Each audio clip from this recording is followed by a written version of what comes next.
Balangir police को मिली बड़ सफलता। दुईटी अपराधिक मामलार 5 जन अपराधी को गिरफ्त करिछि बलांगीर पुलिस। सेमाने हेले राजीव नगर चिंकू बेहेरा, पिंटू माझी, तुलसी नगर मनोज खटार, राधाराणीपड़ार भागीरथी ठेला और सदर थाना अंतर्गत सिकाछिड़ा ग्रामर व्यासदेव मल्लिक। सेमानकठारु 3टी बाइक, 3टी मोबाइल फोन, नगद 17,000 टंका, गोटे एटीएम कार्ड जबत करा जायछि। एने टाउन थाना रे एक सांबादिक सम्मेलन रे सूचना देइछन्ती सदर एसडीपीओ प्रदीप साहू।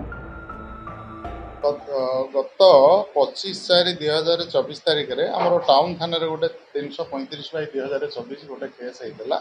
सबता पूर्व दिन संध्या 10टा पाखापाखि आम देवकानी लक्ष्मी नारायण पोढ़ सी टाउन रु जो जाऊे घर को खुजनपाली छक पास कर गला बेलू से 3 जन एक्यूज डिटेन करते रास्तार जो गोटे सिटी डाउन मोटरसाइकिल थिला पाखर गोटे मोबाइल फोन आ कैश अफ रुपीज 3,500 टंका तार जबरदस्ती पिटामरा करके छिनताई कर नहीं ए संक्रांत में आम टाउन थाना गोटे केस होता।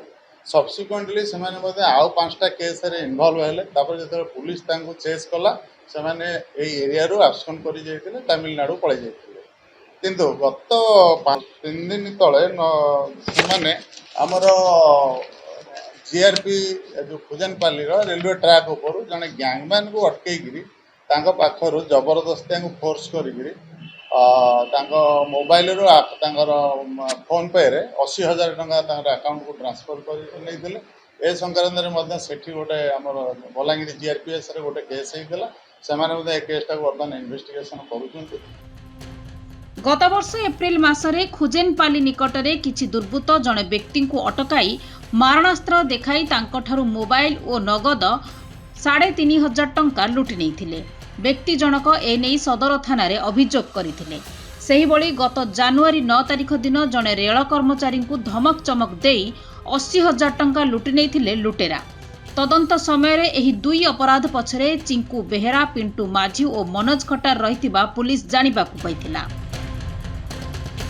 तेबे गतकाली सेमानंकु गिरफ्त करिबारे सफल होईछि पुलिस। सेही भली भीमभोई मेडिकल कॉलेज हॉस्पिटल बाइक चोरी करुथबा 2 जन चोरों को गिरफ्त करिछि टाउन थाना पुलिस। भागीरथी ठेला और व्यासदेव मल्लिक मोटरसाइकल चोरी करुथबा समय रे सेठाकर सुरक्षा कर्मी और पुलिस कर्मचारी माने 2 जन को धरिथिले। 5 जन अपराधी स्वास्थ्य परीक्षा करा जिबा परे सेमानंकु कोर्ट चालान करा जाइथिबा नै कहिसंती एसडीपीओ। बलांगीर गुप्तेश्वर पुष्टि रिपोर्ट, खबर ओडिशा।